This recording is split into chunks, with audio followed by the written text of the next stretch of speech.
This is the Millau Viaduct, the tallest bridge in the world. Its highest tower stretches a staggering 343 meters. So high, the bridge glides above the clouds. But this is a megastructure they said couldn't be built. When I've shown first the drawing of this bridge, they really thought I was crazy. The team attempting to build this amazing freeway in the sky had to survive landslides, fight winds gusting at 130 kilometers an hour, and weather massive storms as the bridge simply hung in the balance. It's a bridge that pushes the boundaries of engineering to the limits, and then beyond.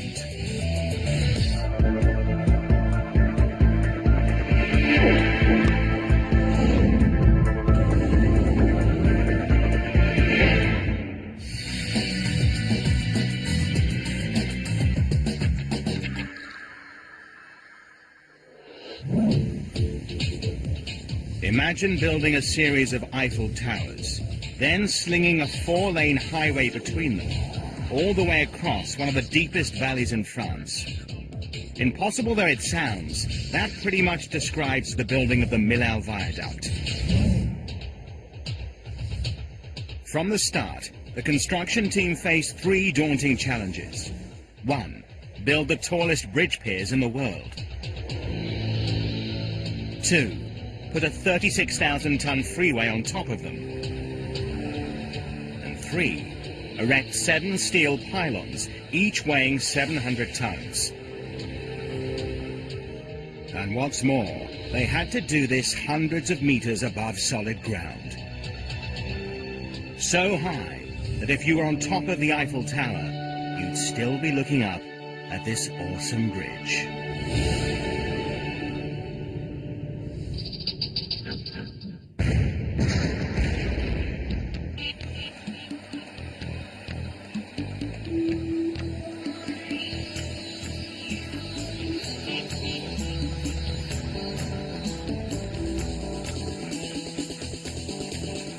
October 2001, the team break ground.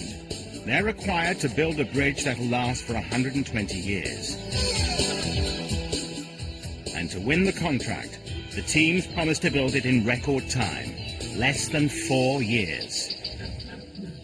By comparison, the world's longest suspension bridge, the Akashi Kaikyo in Japan, took a full 10 years to build.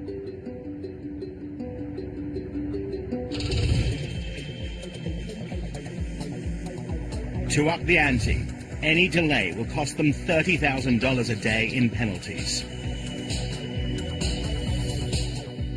There are 7 piers that are numbered from the northern end of the valley. Number 1 will pose problems because of the steep slope. Number 2 will be the biggest challenge since it's the tallest. Crossing the river, number 3 is not much shorter. Then 4, 5, 6 and 7 climb the gentler slope to the south.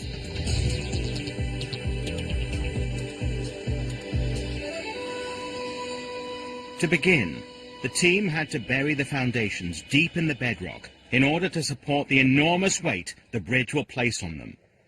But the forces of nature were stacked against them.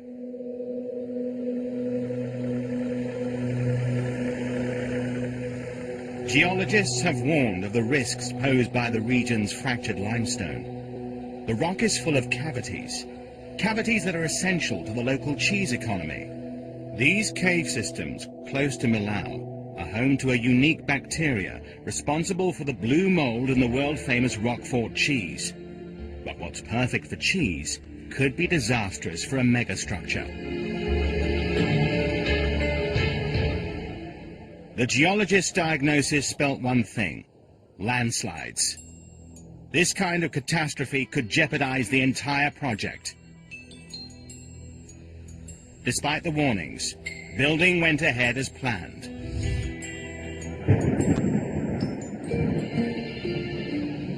Then, well into construction, as predicted, a dramatic storm causes a landslide.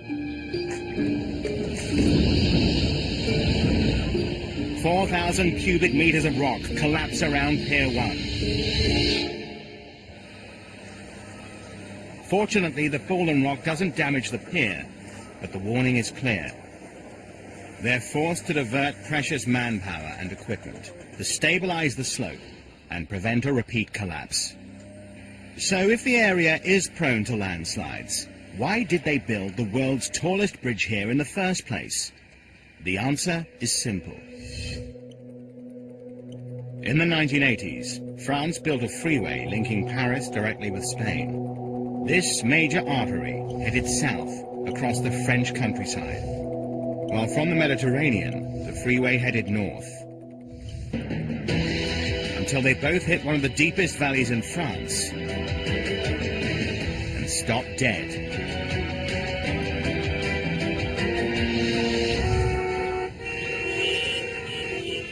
Welcome to Millau, France's least favorite bottleneck.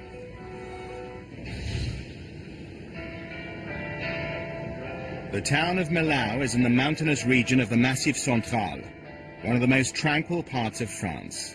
But in summer, this poor medieval town suffered traffic hell. The locals couldn't take it anymore. Neither could their mayor. It was terrible for our reputation. When you hear every day on the television and radio, avoid Millau, there's a traffic backup, a 5-hour wait in Millau. And it's not just the people of Millau. Two drivers, Jamila and Jemima, crossing the 30-odd kilometres between the freeway on either side of Millau, reveal exactly why this bridge is needed. Jamila, in car 33, will cross the new bridge, while in car 22, Jemima will take the old road across the valley floor. Getting straight on the freeway, car 33 approaches the Millau Bridge after just 18 minutes. The only delay is the 30 seconds it takes to get through the toll booth. Then driving at 100 kilometers an hour over the spectacular bridge, she takes just 32 minutes to get to the other side. Car 22, meanwhile, is just beginning the crawl through the medieval streets of Millau. Cyclists, pedestrians, people with dogs all need to be negotiated. Car 22 then has the long haul up the other side of the valley. The final timing is a staggering 1 hour and 35 minutes. Over an hour longer than Jamila, who took the freeway and bridge. It's clear exactly why the bridge was needed, but it took the French government a very long time to get round to building it. 12 years before construction began up in Paris, the Ministry of Transport first came up with a plan. Their head bridge builder, Michel Virlogeux, is no ordinary engineer. He's a man who thinks big, very big, like the Normandy Bridge in northern France, the longest cable-stayed span in the world. With this record-breaking structure completed, Virlogeux was on to his next, Millau. His plan, another cable-stayed bridge, but pushing the technology beyond anything previously attempted, with piers 4 times higher than the Normandy Bridge.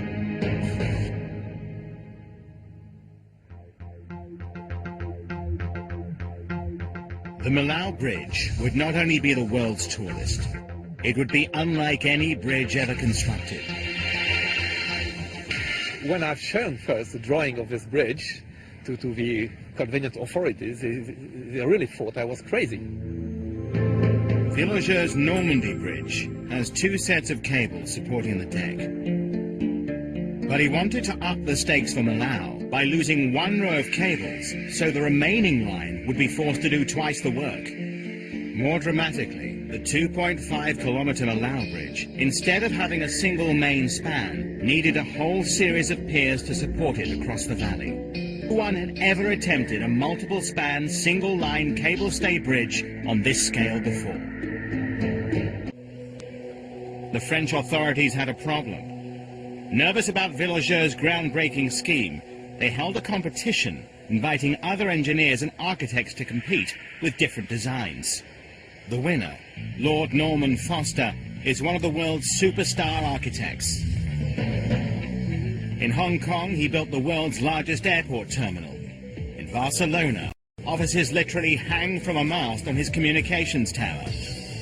This is a man who regularly contemplates the impossible and delivers. You know, it's the challenges, and it's one challenge on top of another, on top of another. And with Millau, one of the biggest challenges was making it fit into the landscape, given it's just down the road from the famous Gorge du Tarn, France's equivalent of the Grand Canyon. How do you make something which has to be so immensely strong against the forces of nature look very gentle, very delicate? How do you weave something on that scale into the most unbelievable landscape? Ironically, Foster's answer was to take Virlogeux's pioneering scheme, then push it one stage further. He turned an elegant piece of engineering into a delicate work of art by boldly cutting out 2 of the 9 original piers and seriously slimming down the remaining piers and road deck. Foster wanted the bridge to appear as delicate as a butterfly, but this butterfly has to support the weight of 5 Eiffel Towers in gale-force winds hundreds of meters above the River Tarn. Getting the design wrong would be a disaster. December 2001, France's Millau Viaduct, the tallest bridge in the world, is under construction. Everything about this project is supersized. It'll need 200,000 tons of concrete, so much that the team have to build a concrete factory on site. But there's nothing straightforward about this concrete. The formula must be just right. It needs structural strength to support the massive loads it'll have to bear. But it can't set too quickly, as it has to be hoisted into position and poured hundreds of meters in the air. And it needs to be just the right color to suit Norman Foster's vision. In fact, the architect's vision has created a headache for the construction team. He's designed each pier as a complicated geometric shape, tapering the entire way up with vertical grooves set into them to create shadows. But what's just a line on paper for the architect was a major challenge to build.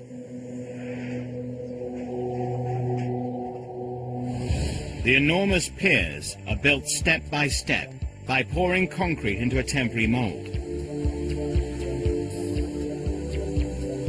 To give the required strength, the molds are filled with a frame of steel reinforcing bars. In total, 16,000 tons of these steel bars are hoisted into place and secured. Laid end to end, they'd stretch the 4,000 kilometres from Millau all the way to Central Africa.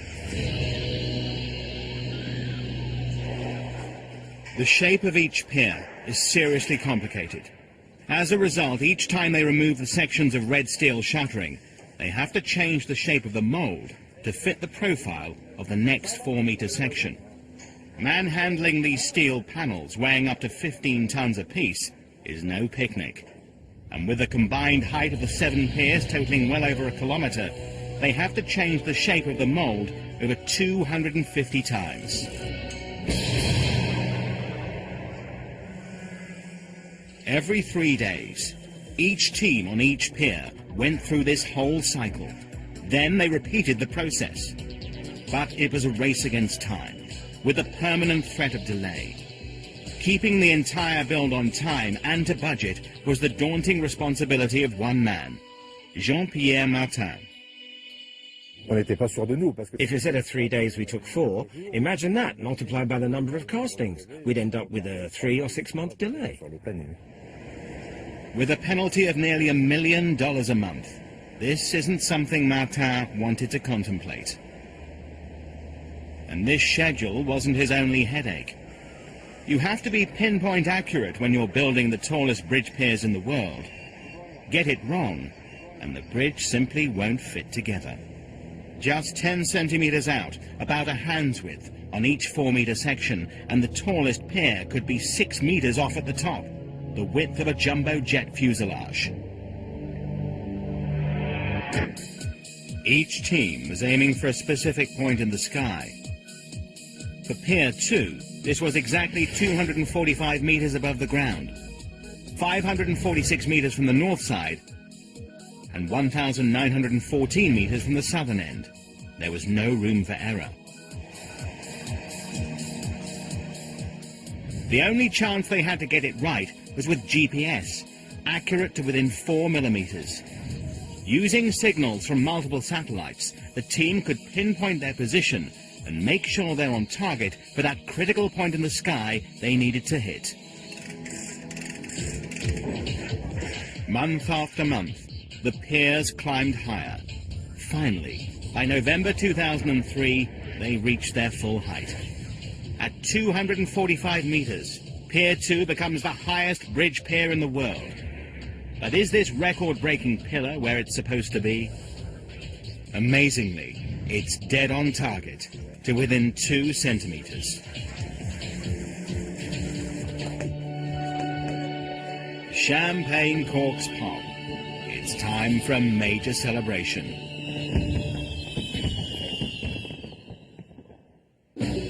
Against all the odds, they were 1 month ahead of schedule, but the team couldn't afford to relax. The next stage of the project would be the most difficult part of the build.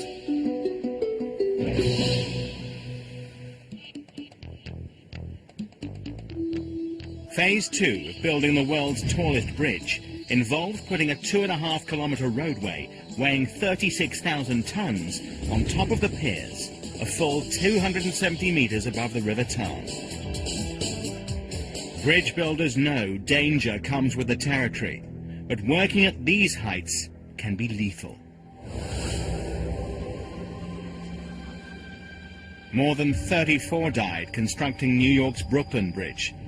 35 died in 1970 on the Westgate Bridge in Melbourne, Australia. And 1 year later, 13 workers were killed when the Koblenz Bridge in Germany collapsed into the Rhine.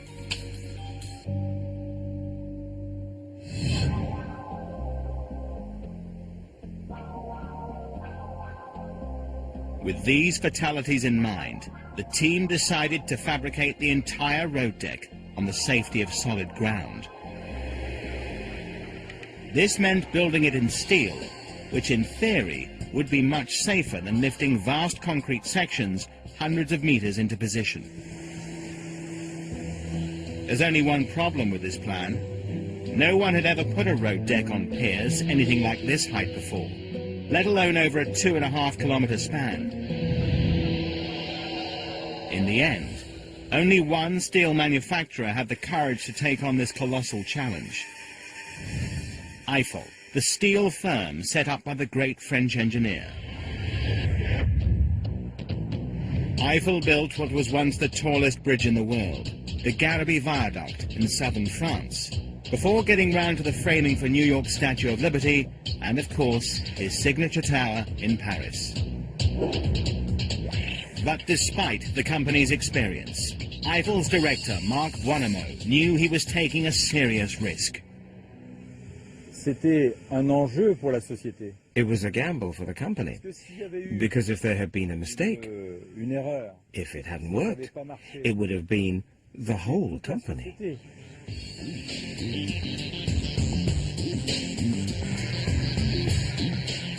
They fabricated the massive sections that would make up the road deck in the company's steel factories.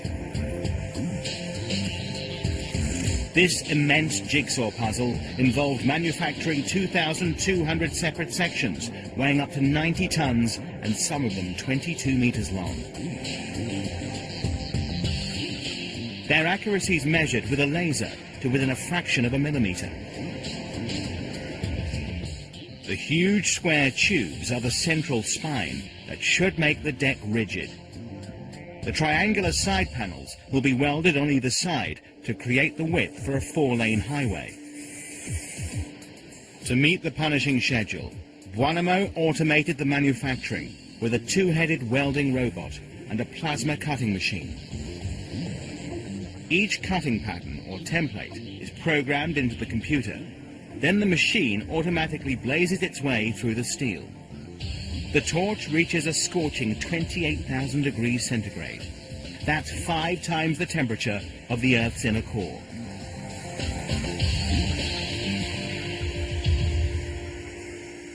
But cutting and welding was the easy part. The hard part was getting these monster sections the hundreds of kilometers from the factories to Millau. The routes had to be planned with precision to avoid major damage. The police coordinated safety and clearances. Even with that level of preparation, some obstacles felt as if they're cutting it just too close for comfort. And this was no one-off event. To build the viaduct took over 2,000 of these extraordinary road convoys.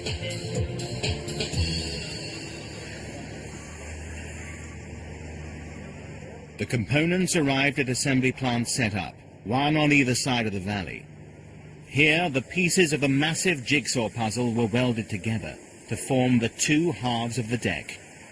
But getting these two halves to span the valley on top of the world's tallest bridge piers would be a major challenge. They'd be the first team to put a road deck on a pier taller than an 80-story skyscraper. And pushing bridge building beyond anything attempted before, they planned to slide the entire 2.5-kilometre road deck over in two colossal pieces. The bridge's chief engineer, Jean-Marie Kremer, was one of the few people who believed it could be done. All the engineers who know this method, who were in the know, didn't believe it was possible. If the team had got their calculations wrong, the entire structure could collapse into the valley. We found a solution for the construction, which was to launch the bridge from the two sides. One part on the Larzac plateau, one on the Rouge plateau. And to push them from the two sides, and to make them come and meet here, above the river Tarn.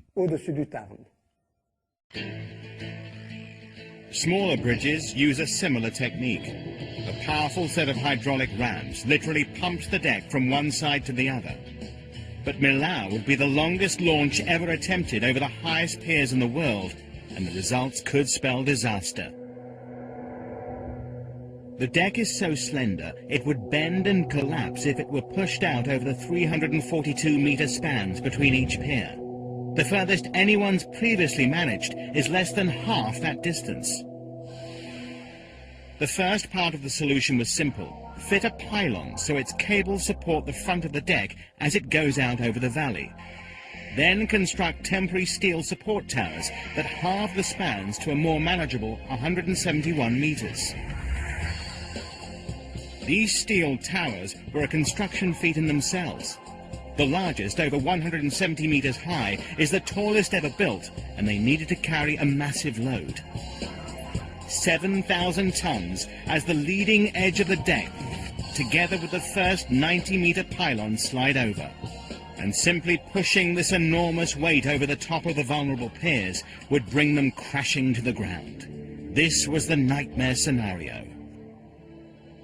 If we'd done a conventional launch, we would have knocked the piers over like the pins in a bowling alley.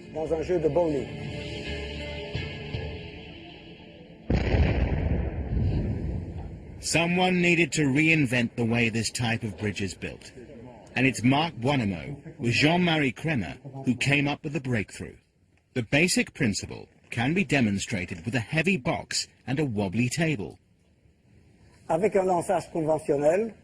With a normal launch, you knock over the piers. I want to advance the deck over the pier, but if I push the deck from here, I'd knock over the piers, because they're so tall.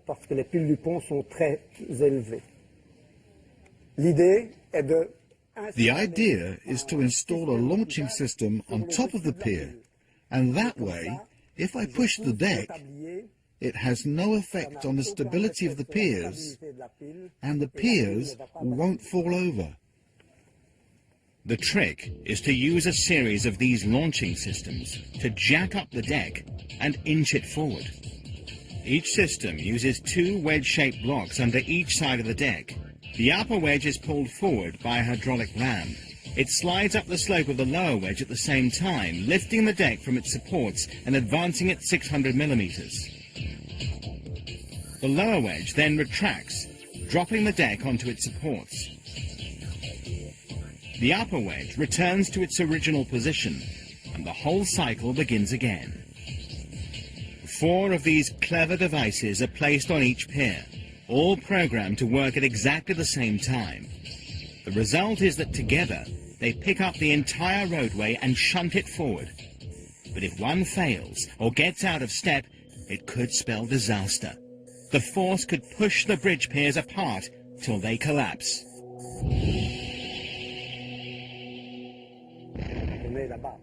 When you're up there and you see Millau 300 meters below you, you ask yourself, was this a good idea? The future of the entire project was now hanging on a prototype, and it had never been tested.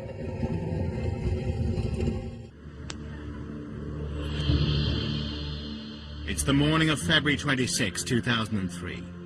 Do or die day for the world's tallest bridge. Everything is about to be put to the test. The flexibility of the deck, the strength of the temporary piers, and critically, the pioneering hydraulic ram system. Even Buonamo, the man in charge of the launch, had his doubts. As it had never been done before, I have to tell you, I had fears that it wouldn't work. The pumps kick in, the pistons start to push, and the deck begins its huge journey across the valley. The moment I heard the motors start, I put my finger on the deck, and I could feel my finger move. Every 4 minutes, the deck advanced 600 millimeters across the valley. Surveyors tracked its progress. But it was still a nail-biting time as they watched the unsupported deck crossing the void. Eventually, the deck reached the safety of the first pier. 204 meters down, only 2,256 to go. The launching system seemed to be working as planned. The engineers were feeling optimistic. But as the deck advances into space, it'll become more vulnerable to the wind, which can reach 130 kilometers an hour. Unfortunately, the road deck has the shape of an upside-down airplane wing, and the team's greatest fear is that this wing could simply take off. The engineers kept a close eye on the wind and weather conditions. When they were satisfied there was a 3-day weather window and the wind wouldn't exceed 85 kilometers an hour, they'd give the construction team the go-ahead, and the deck launch could continue. The reason for this precaution is simple. Strong winds can literally tear a bridge apart. In 1940, Washington State built a suspension bridge across the Tacoma Narrows in the U.S. Northwest. It opened with a grand ceremony on July the 1st. But the celebrations were short-lived. The bridge had a major problem: the wind. Girders beneath the deck, designed to make the bridge rigid, actually blocked the wind, causing the roadway to ripple alarmingly. Locals soon dubbed it Galloping Gertie. On the 7th of November, with the wind less than 70 kilometers an hour, the bridge begins to twist violently. At 11 a.m., time runs out for Galloping Gertie. The wind sends the bridge crashing into the river.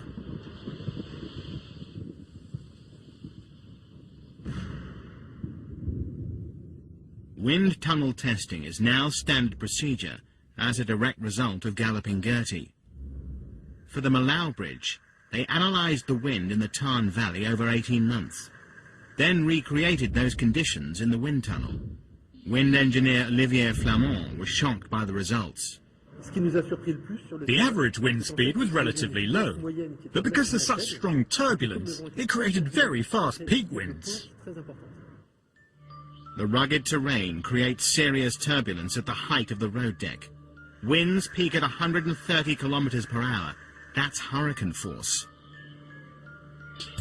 They tested every aspect of the bridge to analyze the risks: piers, pylons, and critically the deck. But it's not just the aerodynamics of the finished bridge. They needed to find out how it would behave when it was most at risk, during the launching of the deck. Olivier and his team reached a chilling conclusion. The winds they've measured are strong enough to blow the unsecured deck off its supports and send it crashing hundreds of feet to the valley floor.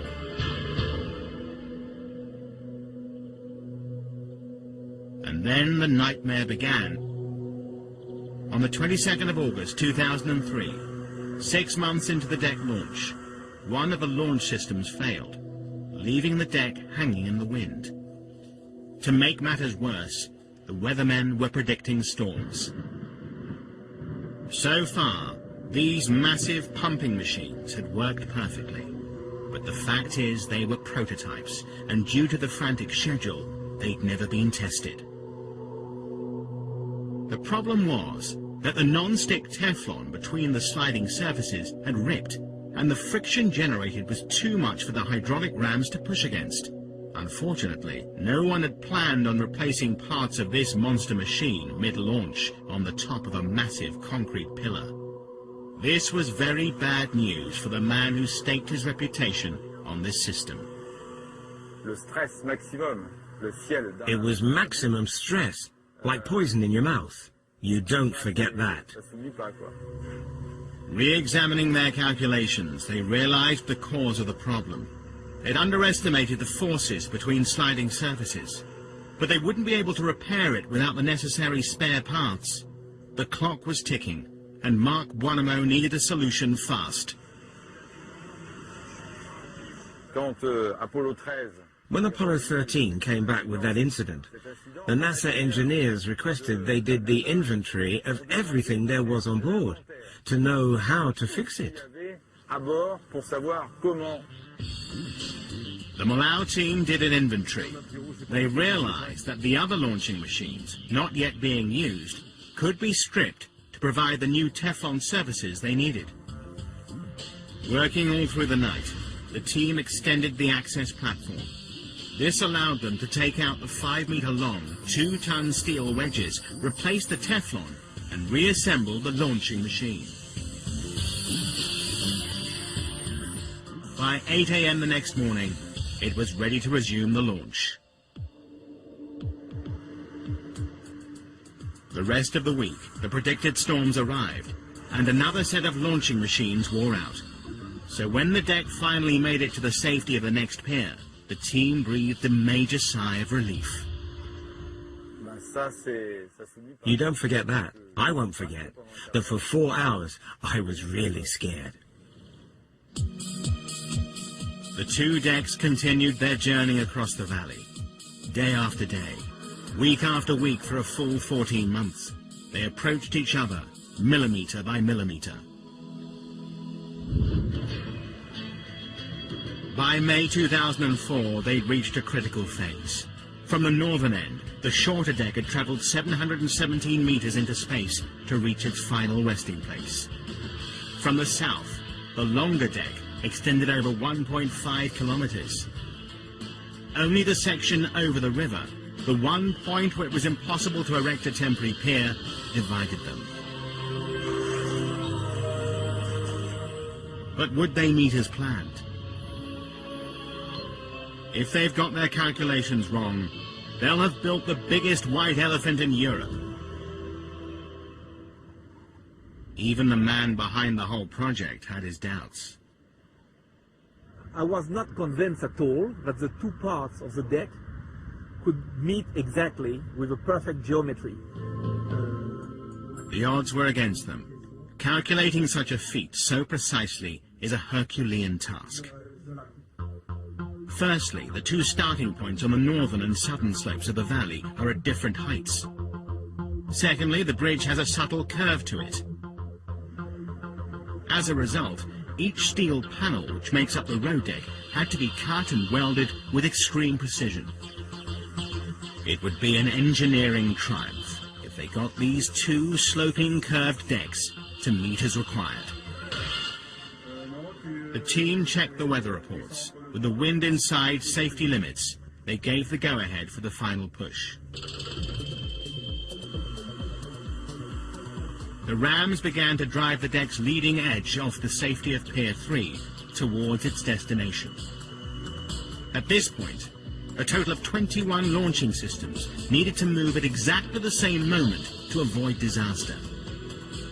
If anything were to go wrong now, the man responsible would be Marc Buonamo. Everyone asked me, how can you be sure that it will go straight? So to be sure that they were going to the right place, I had a GPS put on the front, so I could see the gap between the theoretical and the real position. Over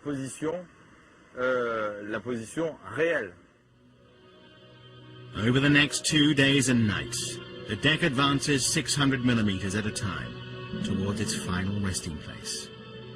The world's media are watching the critical meeting of the decks, and to add to the pressure, the French Prime Minister is due to drop in to celebrate the event.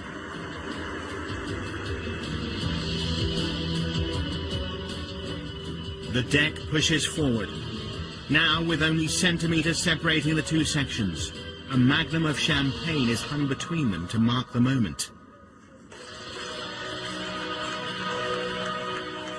At last, union.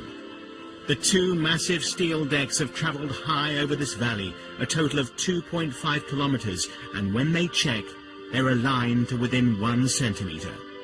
That's accurate to within 99.9999%.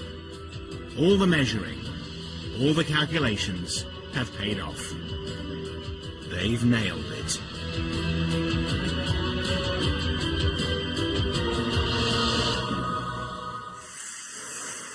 The decks have been joined, and the team have reached the final phase of the project. But there was still a race to meet the schedule, and their problems weren't over yet. Everyone could see the dramatic undulations in the flexible steel deck. Even some hardened bridge builders wondered about its structural integrity. It was a huge surprise for everyone. All the engineers said, we knew steel was flexible, but not that flexible. The team were relying on the pylons and cables to pull the deck straight. Each massive pylon is 90 meters high and weighs 700 tons, the equivalent of 85 London buses. Placing them in position on the slender deck, high above the valley floor, would go beyond anything ever attempted. Once again, Marc Buonamo had a plan. You know, the first people to make vertical pylons were the Egyptians. Buonamo adapted a technique used in ancient Egypt to erect obelisks in the sands.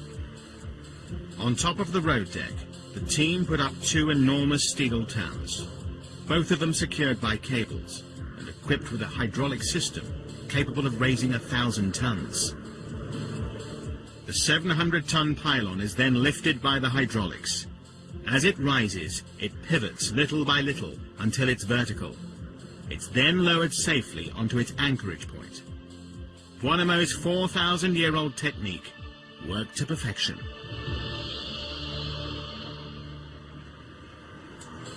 With all 7 pylons in place, the team could attach the cable stays that would straighten the rippling deck and give it the strength to cope with full traffic loads. They hoped. The weight of the roadway is now over 40,000 tons, the equivalent of a cruise ship, and the 154 cable stays should prevent it from sagging or collapsing.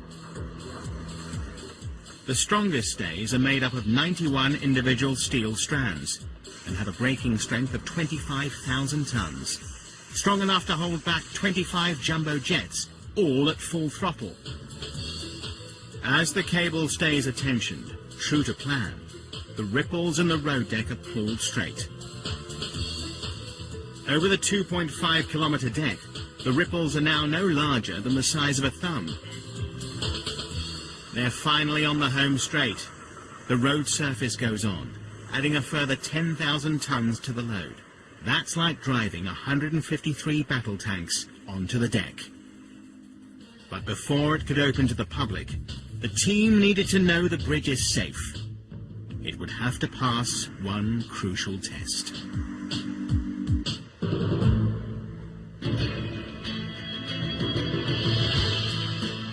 After 3 years, the construction team building France's Millau Viaduct, the world's tallest bridge, are about to find out if they got their calculations right. On a single-span cable-stay bridge like the Normandy Bridge, a large load on the main section is no problem, because the cables are attached to solid ground and can't give. On the Millau Viaduct, with its 8 spans, the cables are attached to the deck of the adjacent sections. A load on one section will cause it to drop, pulling the stays down. As the pylons lean in, the matching stays are pulled upwards, lifting the neighbouring decks and causing a dangerous rippling effect. It's right now the team put their bridge to the test. These 28 trucks have a combined weight of over 900 tons. They are now positioned in the critical point, mid-span. The engineers hold their breath. Measurements are taken. The span bends just 26 centimetres. This is a triumph for the engineers. The bridge was designed to cope with more than double that. 4 weeks later, on December the 14th, 2004, President Jacques Chirac officially opened the Millau Bridge. A proud moment for the whole of France.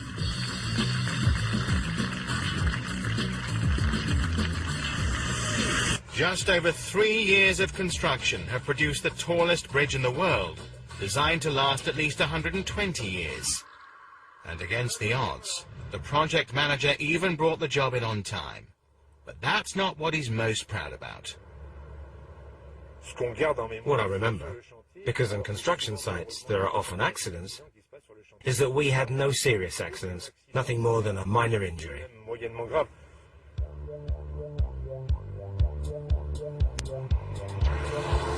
As soon as it opened to the public, the bridge was an instant success. But the real test isn't till its first summer, and the French all take their annual vacation. No one ever expected anything like this. Numbers peaked at more than 50,000 vehicles a day. At over $7 per car, that's great news for the construction company, who are clawing back their $478 million investment in the project. This was an epic bridge to build, but it's just as epic to maintain. Thierry and Frank are assigned to P2, the world's tallest bridge pier. This structure is no solid concrete block. It's a series of vast hollow spaces. Their job today is to test the communication system and electric circuits on each of the 7 structural floors. This involves a 343-metre climb, going hand over hand up a ladder for the rest of the day. By dusk, when Thierry finally reaches the summit of the pylon, he may be exhausted, but there is a payoff. You get a fantastic view from here, a 360-degree panorama.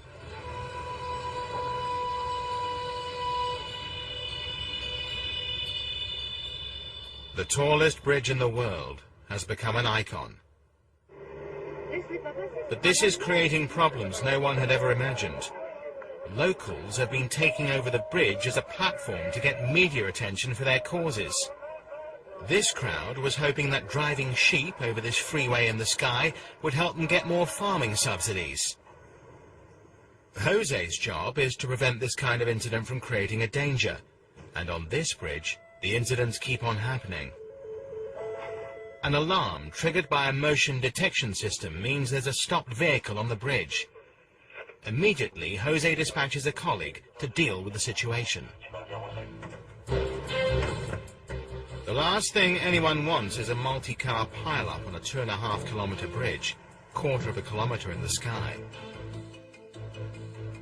José zooms in his camera to reveal the man has left his car and is sitting dangerously on the crash barrier. The driver's probably only broken down, but already one man who stopped climbed over the wind barrier and jumped to his death. Bruno intervenes.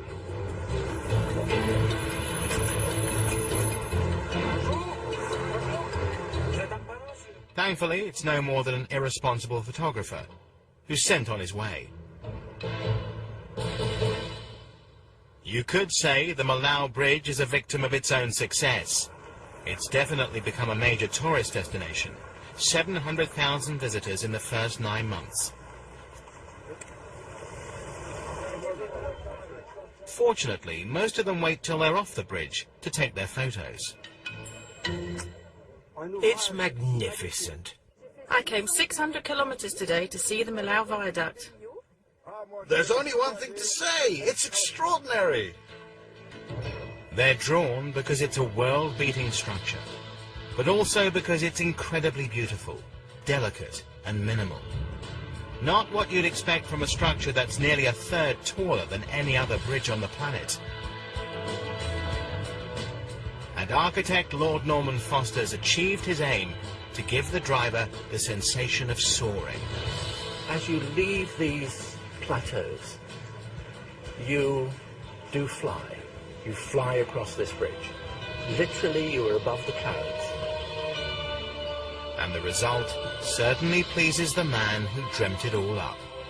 To see erected this bridge, which I imagined 15 years ago, it's something magic. This is the longest pure cable stay bridge in the world, the tallest roadway in the world, and of course at 343 meters, it is the tallest bridge ever constructed.